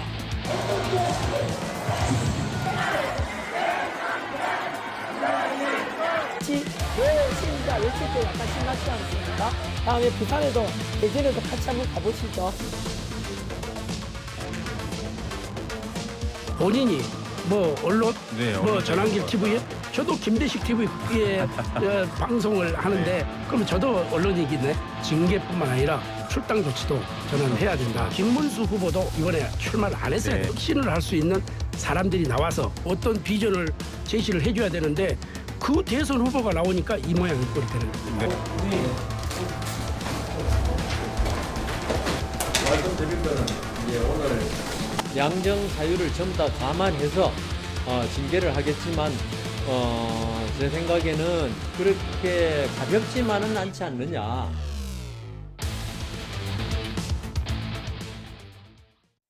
네, 전한길 씨가 배신자를 연호할 때 신나지 않았습니까? 이런 말을 지금 자신의 유튜브에 나와서 했는데요. 김 의원님 남의 일이긴 하지만 지금 전한길 씨 지금 어떻게 조치해야 될 거라고 보세요? 저는 일단 이 지금 국민의힘 전당대회가 아니라 전한길 대회를 보고 있는 것 같아요. 지금 모든 유력한 그 당대표 후보들도 전한길한테 가서 면접 받잖아요. 또 이제 최고위원 후보들도 4명인가가 이제 오늘 전한길 그 토론회에 참석하겠다 이렇게 얘기하고 있는데 전한길 씨의 그 당내에 영향력이 있다라고 판단하기 때문에 그렇게 행동하는 거 아니겠습니까? 정말 좀 우려스럽다. 그래, 라는 그 얘기를 하지 않을 수가 없고요. 이렇게 계속 그 찬탄 반탄으로 나눠가지고 그 내란의 그 강을 넘지 못하고 계속 이렇게 그 뭐랄까 당권 투쟁하는 모습을 비치게 되면 정말 계속 일각에서 얘기하고 있는 그 이원정당 해산 그 길로 계속 그 빠질 수 있다라는 우려를 하지 않을 수가 없습니다. 그 통진당 같은 경우에도 예를 들어서 그 예란 예비 음모만 가지고도 정당이 해산됐지 않습니까? 근데 지금 실제로 그 1호 당원이라고 하는 윤석열은 불법 개헌과 내란 혐의로 재판을 받고 있잖아요. 그게 만약에 그 유죄로 확정되고 또는 이제 그 추경호 원대라든지 또 나경원 의원 등 해가지고 지금 저 수사 선상에 있는 그 계엄 해제 표결을 방해했다라는 그 의혹하고 또 체포영장을 방해했다는 그것들이 그 유죄로 만약에 확정이 되면 그 정당에선 사유가 되는 거거든요. 그렇다라고 하면 그거 관련돼서 정말로 그 계속 국민의힘에서 이번 사면 관련해서 주장하고 있듯이 그런 거에 대한 진정 어린 반성과 사과를 전제로 해서 그거를 극복할 수 있는 그런 그 방안이라든지 그런 비전을 서로 이렇게 경쟁하는 전당대회가 되어야 되는데 이거는 오로지 그냥 윤 어게인 정당이냐 아니냐 이거 윤석열을 받을 거냐 말 거냐 이런 논쟁으로만 갖고 있잖아요. 그리고 실제로 그 전한길 씨와 관련해서도 좀 당에서는 뭐 지금 그 징계 열어가지고 그 뭐 저 제명 절차를 밟겠다 이렇게 얘기를 했지만 그것도 완전히 뒷북 아닙니까? 그 당시에 그 전당대회 현장에서 저렇게 그 구구 그 정치 폭력 깡패처럼 저렇게 하고 있는 거에서 제지도 하지 않고 어떻게 들어온지도 지금 몰라요. 당에서는 허가한 적도 없다라고 하는데 무슨 그 저 프레스 그 비표를 들고 들어왔다고 하는데 그것을 이제 언론에서 계속 지적을 하니까 뒤늦게 이제 그런 조치들을 취한 것이었거든요.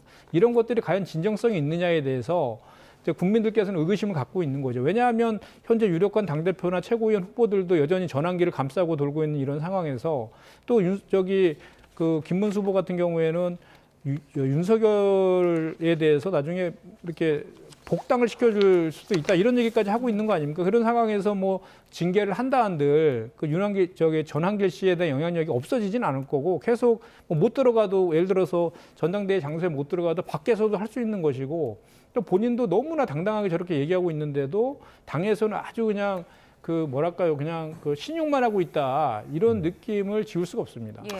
그러니까 이런 상황으로 봐야 될 것 같아요. 지금 이념, 정책, 사람 이게 당에서 제일 중요하고 전당대회에서 꼽혀야 되는 것이거든요. 다 통제 불가능하다. 전환기가 돼야 되는데 전한길이 되고 있다.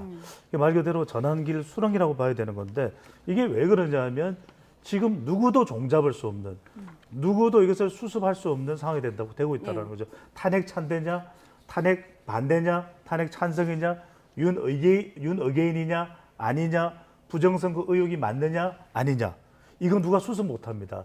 그러니까 제가 말씀드렸던 대로 이념, 정책 또 중요한 것이 가장 중요한 게 사람인데 이 사람조차 누구도 지금 수습할 수 없는 상황이기 때문에 이건 많은 우리 시청자분들이 궁금하실 거예요. 예. 배종찬 소장은 경험이 많으니까 어떤 해법이 있느냐. 이건 해법이 없습니다. 속절없이 시간을 기다릴 수밖에 없는 예. 완전 방전되고 난 이후야 재충전이 가능해 보입니다. 예, 완전 방전이 된 후에야 재충전이 가능하다는 해법 아닌 해법을 주셨습니다. 네, 정치원 여기서 줄이겠습니다. 김현정 민주당 의원, 김희정 국민의힘 의원, 배종찬 인사이트K 연구소장과 함께했습니다. 고맙습니다. 감사합니다.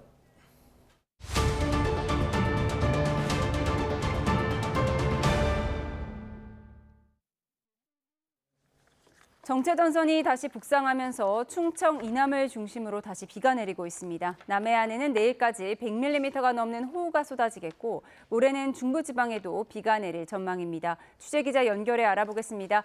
김민경 기자, 호우 현황과 전망 짚어주시죠. 네, 정체전선이 북상하면서 지금은 비구름대가 경기 남부와 강원 남부까지 올라왔습니다. 전남 해안에 내려졌던 호우주의보는 해제됐지만 오후 4시 25분을 기준으로 제주 동부에는 호우주의보가 다시 발령됐습니다. 현재 제주 일부 지역과 경남 밀양에 시간당 20mm 안팎의 다소 강한 비가 쏟아지고 있는데요. 내일까지 남해안에는 또다시 100mm가 넘는 많은 비가 내리겠고 전남과 경남에도 최대 80mm의 비가 예상됩니다. 기상청은 오늘 오후부터 밤사이 남해안을 중심으로는 시간당 30mm 안팎의 강한 비가 집중되는 곳이 있을 걸로 내다봤는데요. 지금은 바닷물의 높이가 높은 대족이어서 만조 시간대에는 해안가 침수에 각별한 주의가 필요합니다. 네, 모레는 중부지방에도 비가 예보됐던데요. 강한 비가 쏟아질 가능성이 있다고요? 네, 그렇습니다. 앞서 오늘도 오후부터 밤사이 경기도와 강원도 곳곳에는 5에서 40mm의 소나기가 예보됐는데요. 중부지방의 본격적인 비는 모레 정체전선이 점차 북상하면서 시작될 걸로 보입니다. 특히 일부 수치 모델에서는 정체전선에 저기압이 더해지면서 중부에 강한 비가 내릴 걸로 예측하고 있는데요. 정체전선에 동반된 저기압의 규모가 워낙 작아 예측이 어려워 아직은 변동성이 무척 큰 상황입니다. 여러 모델이 강한 비를 모의하는 만큼 주 중반에는 중부지방에서도 호우 피해에 대한 대비가 필요해 보입니다. 네, 비가 와서인지 더위는 한결 덜한데요. 기온 전망 어떻습니까?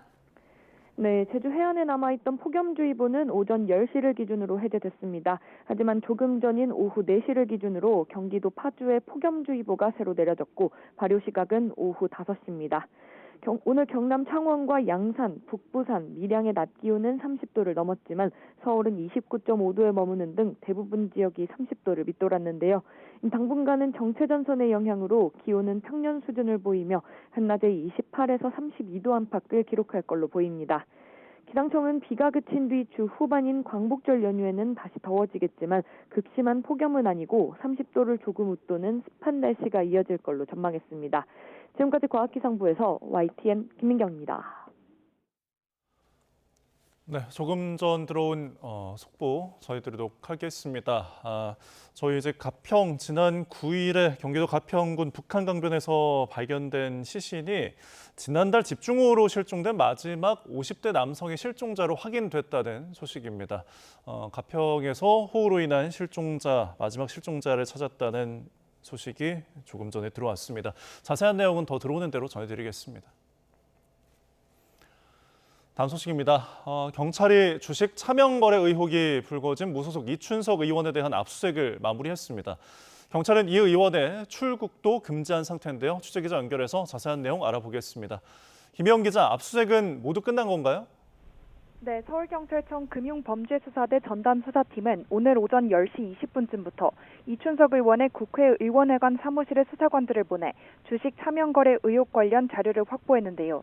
5시간여 만인 오후 3시 45분쯤 영장 집행을 종료했습니다. 이 의원에 대한 강제 수사는 주말부터 계속됐습니다.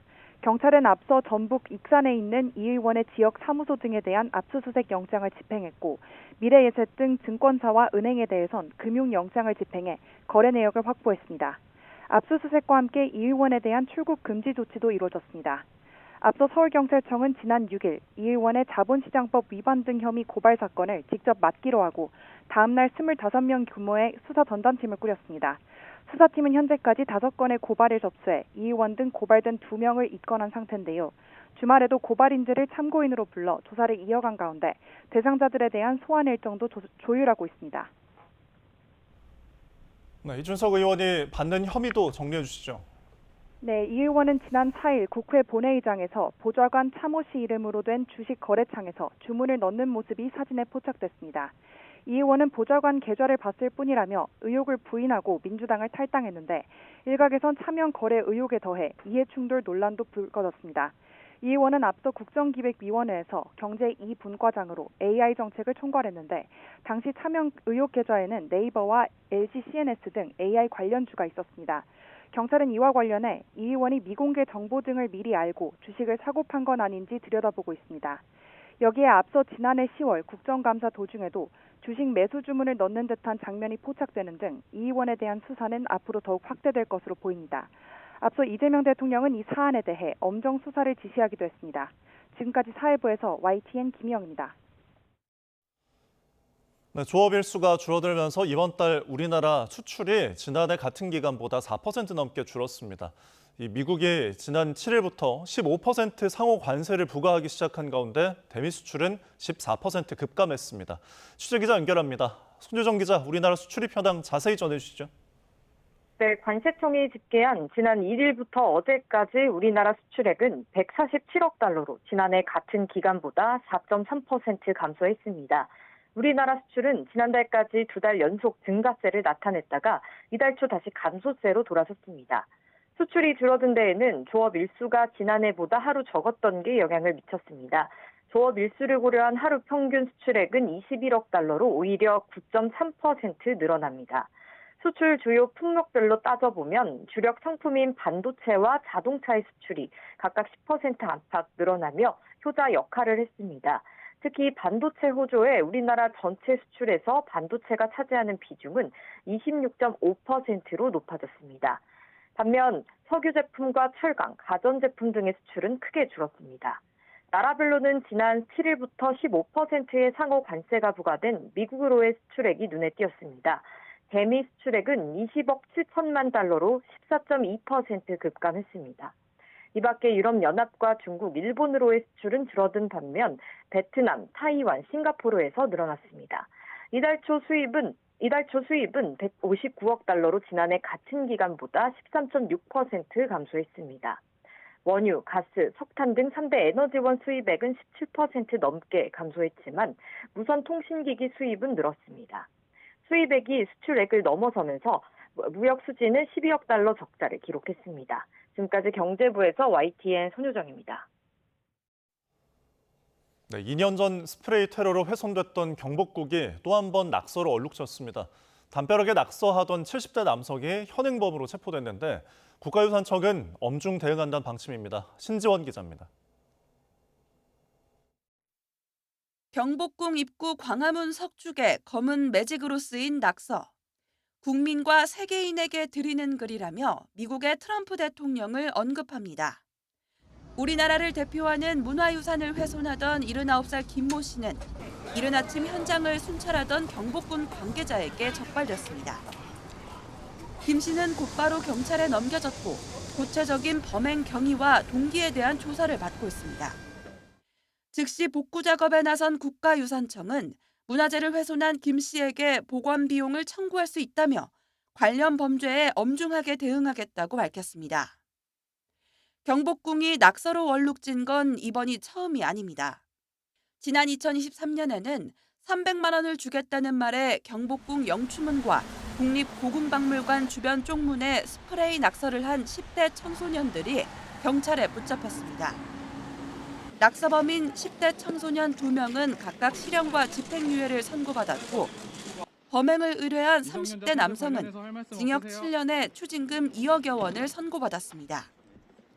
국가유산청은 당시 복원 작업에 든 비용만 약 1억 5천만 원에 이른다며 낙서범들에게 구상권을 청구해 전부 받아냈다고 밝혔습니다. YTN 신지원입니다. 광주광역시에 있는 백화점 등을 폭파하겠다는 테러 협박은 일본 변호사 사칭범이 보낸 것으로 확인됐습니다. YTN이 확보한 팩스 내용을 보면 지난 8일 밤 10시 반쯤 국가인권위원회로 서울 소재 백화점 4곳과 광주광역시 백화점 1곳에 폭발물을 설치하겠다는 팩스가 전달됐습니다. 이 팩스에는 가라사와 다카이로라는 이름이 적혀 있는데 실존하는 일본 변호사인 것으로 파악됐습니다.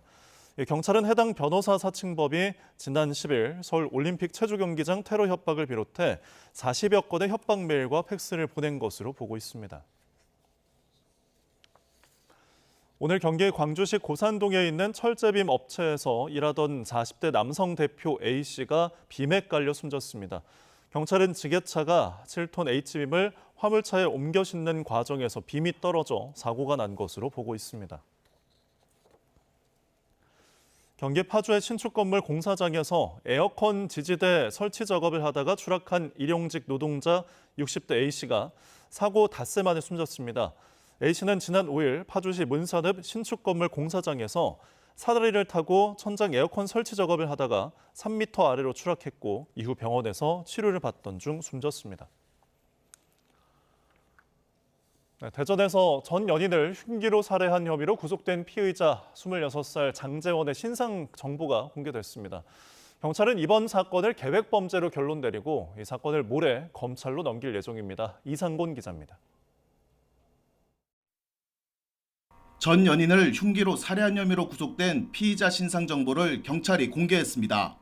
26살 장재원입니다.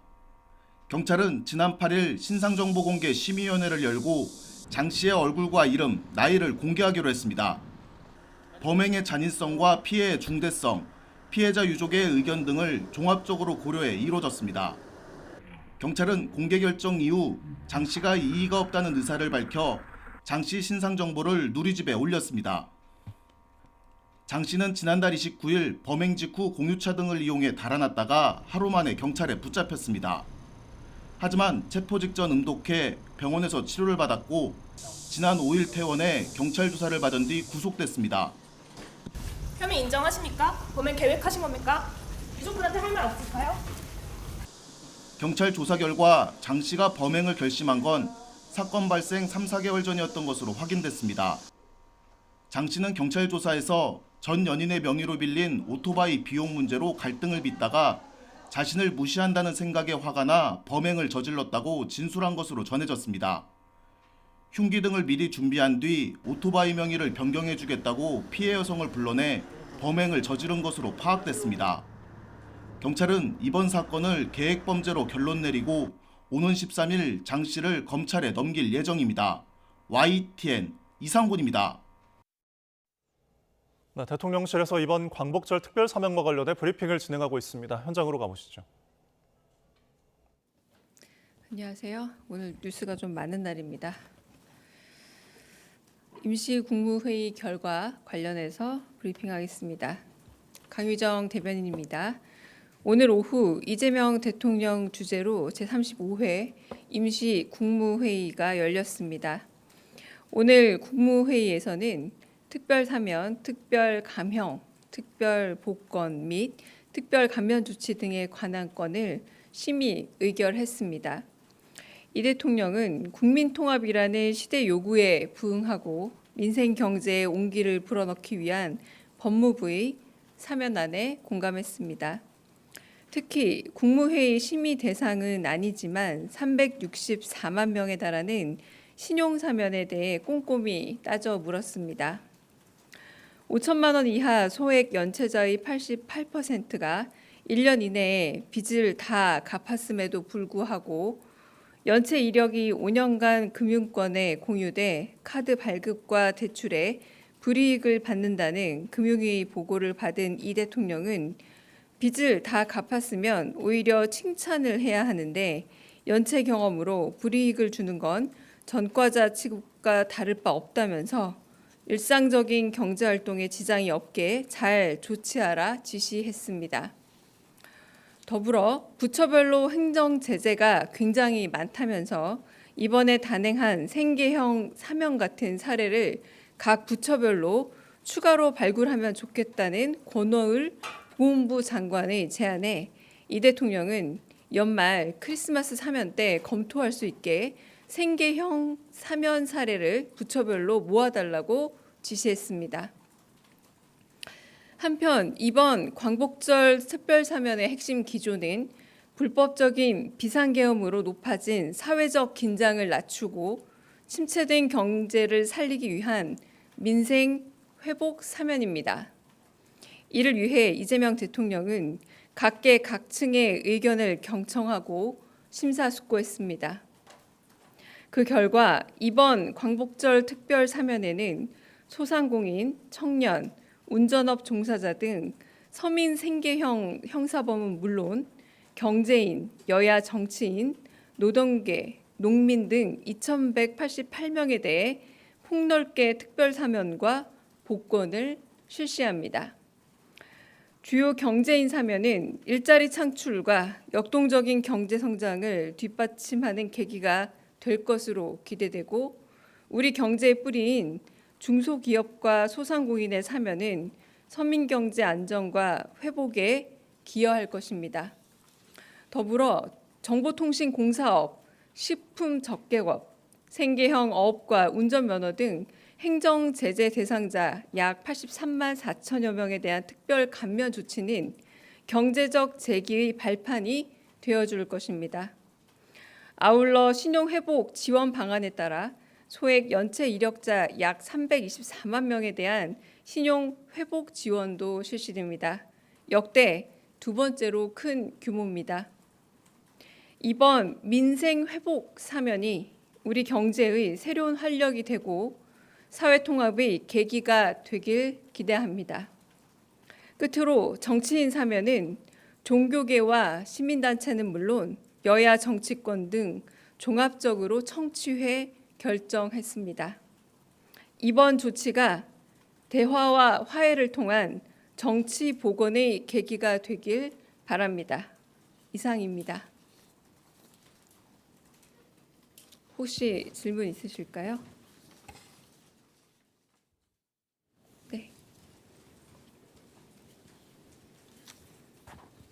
네, 아시아경제 송승섭 기자입니다.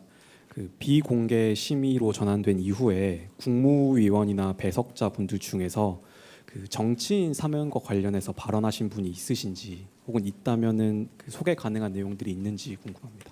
네, 특별한 의견을 말씀하신 분은 없었습니다. 네. 네.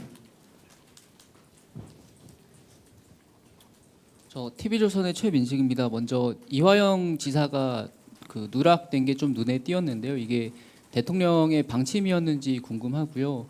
그리고 이게 대통령과 어떤 친분 관계나 대통령 관련 사건 대상자이기 때문에 빠졌는지도 궁금합니다. 그리고 그 이용구 법무부 차관 같은 경우에는 그 혐의가 그 음주 이후에 택시기사 폭행인데 이런 부분은 어떤 사유로 포함됐는지 궁금합니다. 일단 방금 기자님께서 말씀하신 것처럼 정치인 혹은 고위공직자 사면에 있어서 첫 번째 사면에서 간혹 좀 무리를 빚을 때에는 측근에 대한 사면일 때입니다. 방금 말씀하신 것처럼 이재명 대통령의 측근이라고 할 수 있으실 분들은 이번 사면에 없습니다. 여와 야로 따진다고 한다면 야측에 해당하는 정치인들이 훨씬 더 많이 계시고요. 그런 측면에서 이제 사회적 통합과 그리고 분열 혹은 갈등의 계기가 되었던 어떤 사건들에 대한 상징적 인물들에 대해서 오히려 사면을 통해서 사회적인 결합과 그리고 화해 그리고 또 대통합으로 나아가고자 하는 의지를 보여준 그런 사면이었다라고 할 수 있겠고요. 그 뒷부분에 대해서 질문하신 부분은 제가 조금 더 좀 알아봐야 될 부분이 아닌가 싶습니다. 네.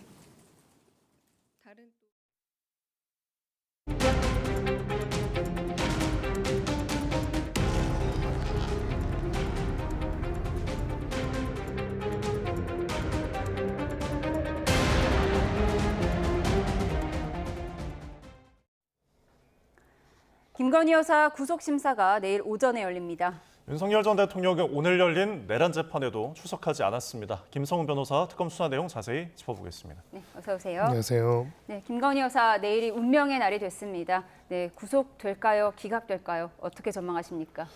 네, 일단은 지금까지 그 여러 정황들을 봤을 때 특히나 이제 첫 번째 소환 조사에서 전체 혐의점을 다 조사하기 전에 영장이 청구됐다는 점에서는 어떻게 보면은 지금 특검이 확보한 여러 가지 증거 자료들이 구속 영장을 청구하는 데 있어서의 충분한 소명 자료들을 확보한 것이 아닐까 추정해 볼 수는 있습니다. 예. 결국은 이제 도주 및 증거인멸의 우려와 그리고 범죄 혐의의 상당성, 구속의 필요성과 상당성 두 가지를 같이 보게 되는데 얼만큼 지금까지 이제 확인했던 조사 자료들이 충분했는지 그리고 지금 혐의 사실을 부인하는 것이 객관적인 증거랑 얼마나 반하는지가 핵심일 것이기 때문에 모두의 예상보다 조금 빠른 속도로 영장이 청구가 됐거든요. 왜냐하면 조사의 대상 범죄가 16가지인데 그중에서 3가지 주요 혐의점을 가지고 이루어졌기 때문에 그런 점에 있어서는 적어도 특검의 입장에서는 영장 발부를 기대할 수 있을 만큼의 충분한 증거 자료들이 확보됐다라고 보는 것으로 그렇게 예상할 수 있다 이렇게 생각합니다. 예, 일부 혐의로 일단 충분한 조사가 이루어질 수 있을 거란 분석을 내놓으셨는데 이 구속영장 청구서가 앞서서 이제 20쪽에 달했는데 이번에 의견서 같은 경우에는 이제 추가적으로 제출한 게 848쪽이에요. 이게 또 어떤 차이가 있고 이 분량은 좀 어떤 해석을 할 수가 있을까요? 네, 기본적으로 이제 구속영장 청구서는 우리로 이제 소송으로 보자면 소장과 같이 왜 구속영장을 어떤 혐의에 관해서 청구하는지에 대한 내용들을 이제 적는 것이고요. 영장 청구서가 이제 접수가 되면 거기에 따라 가지고 영장 실질심사 기일을 잡게 되는 것입니다. 하지만 이제 그 내용에 다 담지 못하는 내용들도 있을 수 있겠죠. 그 영장 실질심사 전까지 왜 구속이 필요한지를 보충해 가지고 의견들이 적는 걸 의견서라고 합니다. 그런 점에서 보면은 지금까지 누적해서 그 의견서가 한 800페이지 가까이 된다라고 지금 보도가 됐습니다. 그런 면에서 영장 청구가 빠르게 필요하다고 생각했을 가능성이 있고요.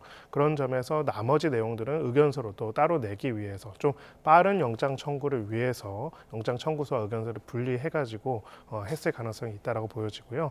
물론 영장 중요 사건에서 영장 청구서 내고 의견서 내기는 하지만은 후속되는 의견서의 분량이 압도적으로 많기 때문에 이런 점을 봤을 때는 그 내용들을 다 정리해서 영장 청구서를 할 경우 영장 청구에 시간이 걸리는 것들을 이제 어떻게 보면 내부적으로 고민을 해서 청구서 이후에 의견서에 상당한 많은 내용들을 할애한 것이다 이렇게 볼 수도 있을 것 같습니다.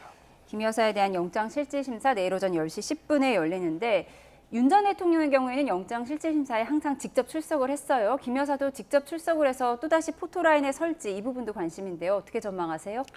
네, 두 가지 중에 하나이지 않을까 싶습니다. 결국은 영장 실질심사에는 그래도 자기가 본인이 출석을 하는 게 일반적으로 더 유리합니다. 기본적으로 특히나 건강 상태라든지 이런 부분들을 어필하기 위해서는 현장에서 이제 나와가지고 여러 가지 이야기들을 자신의 목소리를 전하는 게 일반적 사건에서는 훨씬 더 유리한 부분들이 있고요. 다만 지금 수사 자체보다는 아마 지금 피해자 측의 가장 큰 어떤 변론 전략 중에 하나는 건강상 이유 등을 이야기를 할 가능성이 있기 때문에 지금 건강상 아예 출석 출석조차 또 어려운 상황이다. 뭐 이런 이야기들을 하면서 출석 안 할 가능성도 배제할 수는 없다 이렇게 생각합니다. 네. 이제 윤 전 대통령 같은 경우에는 법조인 출신이니까 좀 적극적으로 뭔가 답변을 하기도 했는데 김건희 여사 같은 경우에는 좀 어떤 자세로 좀 임할까요? 그 질문에 대한 어떤 예상 답변은 사실은 지난번 수사 과정에서 출석했을 때 첫 번째 답변과 관련이 있지 않을까 싶습니다. 아무것도 아닌 사람이라고 이야기를 하지 않았습니까? 예.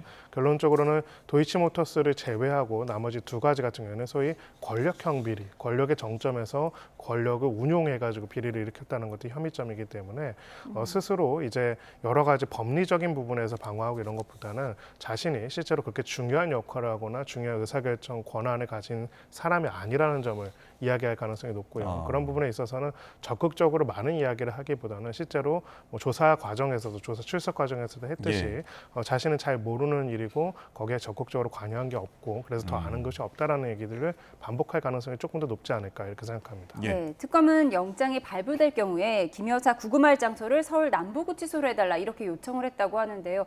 검사 측에서 이렇게 인치할 장소까지 요청하는 건 좀 이례적인 거 아닌가요? 네, 보통 이제 영장을 심사하는 법원과 가장 가까운 이제 그래서 소위 말해서 영장이라는 게 구속을 해서 구금을 한 상태에서 조사 등을 진행하기 위한 것이기 때문에 자동으로 이제 배정이 되는 게 일반적인데요. 지금 이제 일부 보도에 따르면 서울구치소의 요청에 따라서 그렇게 했다라는 이야기가 있습니다. 아마 이렇게 그 전 이제 대통령의 배우자가 이제 영장이 청구가 되고 또 영장과 관련돼서 구금이 예정될 수도 있는 상황인 것이 역사상 처음이기 때문에 이 과정에서 일반 수감자들과 비슷하게 이제 수감을 하기도 어려울 것이고요. 그렇다고 또 다른 형태로 하기도 어려울 텐데 이미 서울구치소 같은 경우에는 윤 전 대통령 수감으로 인해 가지고 사실은 형행 운영에 있어 가지고 상당한 어려움이 있는 걸로 들었습니다. 왜냐하면은 여러 공간적인 부분들도 있을 거였고요. 그런 점에서 이제 새롭게 이제 이번에도 그런 새로운 또 적용들을 한다고 했을 경우에는 현재 서울구치소의 어떤 수용 능력상으로는 어려움이 있다라는 점을 고려하지 않았을까 이렇게 해석해 볼 수 있고요. 시설적인 면에서는 남부구치소가 또 좋기도 합니다. 예, 알겠습니다. 자, 수사상도 좀 짚어보겠는데 주말 동안에 이제 서희건설의 이름이 많이 들리더니 오늘 이제 압수수색에 들어갔더라고요. 이게 어떤 일인가요? 네, 이번에 또 그 목걸이 이야기 늘 나왔지만은 그 반클리프 아펠이라는 목걸이에 또 실제로 구입한 주체가 누구인지가 늘 화제가 됐었죠. 지금 일부 보도에 따르면은 나토 순방 당시에 착용했던 해당 고가의 목걸이를 서희건설의 주요 관계자가 구입한 사실이 확인되었다라는 일단 보도가 있습니다. 진위 여부들을 확인해 봐야겠죠. 자, 그렇다면은 이제 그 정도의 고가의 목걸이에 특정 제품들을 구입을 했다는 것 자체는 이제 흔치 않은 일인데 실제로 이제 대선 때 그런 목걸이를 구매했을 뿐만 아니라 저 목걸이와 같은 내용들 목걸이를 차고 온 게 나토 회의 때 나타나기도 했고요. 그 과정에서 이제 해당되는 그 그룹의 사위라고 일단은 지금 보도된 내용 그렇습니다. 사위가 특별하게 인사적으로 국무총리실에서 근무하는 것과 관련돼서 청탁에 오고 갔을 가능성이 있다는 혐의점을 가지고 압수수색을 하고 있는 것으로 보이고요. 지금 이분과 관련돼서 우리 한번 정리할 필요가 있는 게 그 지난번에 저 관련된 목걸이가 발견된 것과 관련돼서 그것이 가품이다라는 주장이 있었는데 오빠의 장모집에서 맞습니다. 발견된 근데 거죠. 이번에 이제 관련 조사 과정에서는 이렇게 진술을 했습니다. 그 목걸이는 이제 예전에 홍콩 여행 때 가품을 산 것이다. 2005년, 4년 정도 했다는 얘기인데 그 제조사 측에서 해당되는 모델이 10년 전 모델이다. 그러니까 사실 말해서 가품이 진품보다 더 먼저 나올 수는 없지 않습니까? 그런 면에서는 증언의 신빙성이 이제 없다라는 것이 어느 정도 판명이 됐고 그렇다면 앞으로 영장 실질 심사에서도 굉장히 중요한 요소가 될 텐데 자 그렇다면 누가 도대체 진품을 산 것이고 그건 어떻게 취득했는지가 문제가 됐는데 적어도 압수수색 영장이 발부돼서 압수수색이 이루어졌다는 점에 있어서는 해당되는 물건, 또 완전히 저거랑 동일한 물건인지 모르겠지만 동일한 모델을 서희건설 측 관계자가 구입했다는 점에 대해서는 어느 정도는 소명 자료가 있었기 때문에 영장이 나오지 않았을까라는 추측을 해볼 수는 있습니다. 그러니까 진품이 서희건설에서 나올 수도 있다 이런 추측이 있는 것 같습니다.